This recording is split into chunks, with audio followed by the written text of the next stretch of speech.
हिंदू पंचांग के अंतर्गत प्रत्येक माह की 11वीं तिथि को एकादशी कहा जाता है। एकादशी को भगवान विष्णु को समर्पित तिथि माना जाता है।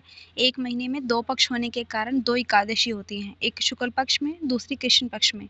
इस प्रकार वर्ष में कम से कम 24 एकादशियाँ हो सकती हैं, परंतु अधिक मास में की स्थिति में 26 एकादशियाँ हो सकती हैं। एकादशी के व्रत का संबंध 3 दिनों की दिनचर्या से है। भक्त उपवास के दिन एक दिन पहले दोपहर से भोजन लेने के उपरांत शाम को भोजन नहीं ग्रहण करते, ताकि सुनिश्चित हो सके कि अगले दिन पेट में कोई अवशिष्ट भोजन न बचा रहे।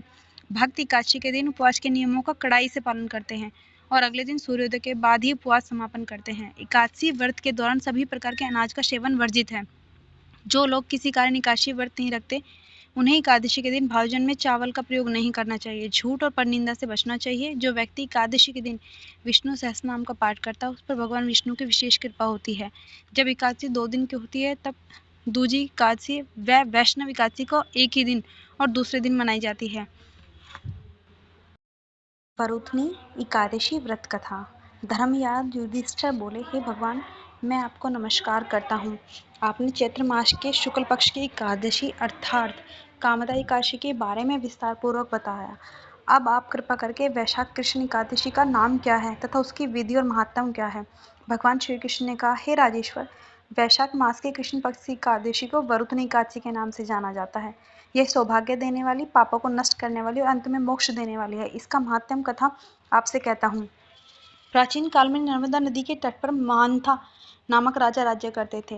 वे अत्यंत दानशील और तपस्वी थे। एक दिन जब वह जंगल में तपस्या कर रहे थे, तभी न जाने कहां से एक जंगली भालू आया और राजा को पैर चबाने लगा। राजा पूर्ववत अपनी तपस्या में लीन था। कुछ देर बाद पैर चबाते चबाते भालू राजा को घसीटकर पास के जंगल में ले गया। राजा बहुत घबराया, मगर तापस धर्म अनुकूल उसने क्रोध और हिंसा न करके भगवान विष्णु से प्रार्थना की, करुण भाव से भगवान विष्णु को पुकारा। उसकी पुकार सुनकर भगवान श्री हरि विष्णु प्रकट हुए। उन्होंने चक्र से भालू को मार डाला। राजा का पैर भालू पहले ही खा चुका था। इससे राजा बहुत ही शोकाकुल थे। उन्हें दुखी होकर भगवान विष्णु से बोले, हे वत्स, शोक मत करो, तुम मथुरा जाओ और वरुथनी एकादशी का व्रत करके मेरी वराह अवतार मूर्ति की पूजा करो। इसके प्रभाव से पुण्य सुदृढ़ अंगों वाले हो जाओगे। इस भालू ने तुम्हें जो काटा है, ये तुम्हारे पूर्व जन्म का अपराध था। भगवान की आज्ञा मानकर राजा मांधाता ने मथुरा जाकर श्रद्धापूर्वक वरुथनी एकादशी का व्रत किया।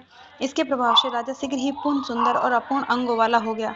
इसी एकादशी के प्रभाव से राजा मदंता स्वर्ग को गए थे। जो भी व्यक्ति भय से पीड़ित है, उसे वरुथनी एकादशी का व्रत रखकर भगवान विष्णु का स्मरण करना चाहिए। इस व्रत को करने से समस्त पापों का नाश होकर मोक्ष मिलता है।